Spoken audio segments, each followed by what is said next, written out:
Déterminer une célérité. Une bouée de détection de tsunami envoie un signal d'alerte à 13h42. Le centre de prévention des tsunamis annonce alors l'arrivée d'un tsunami à 14h18 sur les côtes situées à 300 km de la bouée dans la direction de propagation du tsunami. Après avoir lu l'énoncé, je repère les informations utiles pour visualiser et modéliser la situation. Ici, il est question d'un tsunami, et comme l'énoncé utilise les termes « la vague » et « la direction de propagation » pour la décrire, on peut la modéliser par une onde progressive à une dimension. La vague est détectée par la bouée de détection à 13h42, ce qui permet au centre de prévention d'estimer l'arrivée du tsunami sur les côtes situées à 300 km de la bouée dans la direction de propagation à 14h18. Donc voilà pour la situation étudiée. Je lis ensuite la question en identifiant précisément ce qui est demandé. On me demande d'exprimer puis de calculer la célérité V de la vague en km/h. Je repère alors les données utiles pour répondre à la question. L'énoncé donne la date de passage de la vague à la bouée, et comme il ne précise pas de notation, j'en choisis une, T1 égale 13h42. Il donne aussi la date d'arrivée de la vague sur la côte, que je note T2 égale 14h18.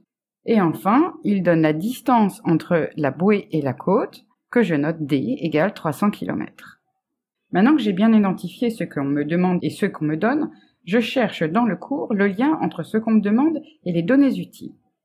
D'après le cours, lorsqu'on a deux points M1 et M2 atteints successivement par une onde progressive à une dimension, le retard taux, c'est la durée mise par l'onde pour parcourir la distance M1-M2, et dans ce cas, la célérité de l'onde s'écrit comme le rapport de la distance M1-M2 sur le retard taux.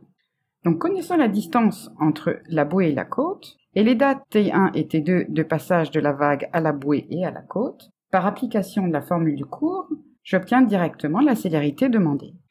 Donc je précise les conditions d'application de la formule du cours en faisant des phrases courtes et en utilisant un vocabulaire précis et adapté.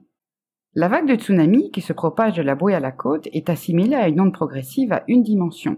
Elle arrive sur les côtes avec le retard taux égal T2-T1 par rapport à son passage à la bouée. La célérité de la vague vaut donc, et je donne l'expression littérale en fonction des données de l'énoncé et des notations que j'ai choisies, soit V égale D sur T2-T1. Ensuite, je donne l'expression numérique en tenant compte des conversions d'unités, sachant qu'ici, je dois donner la célérité V en km/h. Donc V égale la distance D que j'écris 300 km, divisé par la différence T2-T1, donc 14h18 moins 13h42. Donc je compte le nombre de minutes qu'il y a entre T2 et T1. Pour aller de 13h42 à 14h, j'ai 18 minutes.